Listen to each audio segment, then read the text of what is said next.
Soy Lara y vivo en un refugio de animales. Pero primero, si te gustan los animales, dale like y suscríbete. Si no te gustan, comenta corazón azul en los comentarios. Pues mira, yo tenía un perro. Después de salir del refugio de animales, me adoptó una familia. Y teníamos un perro.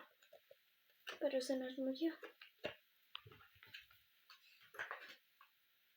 ¿Cuándo salí del refugio de animales? A los 5 años y tengo 10. Así que ha pasado un poco de tiempo. La verdad es que los echo de menos.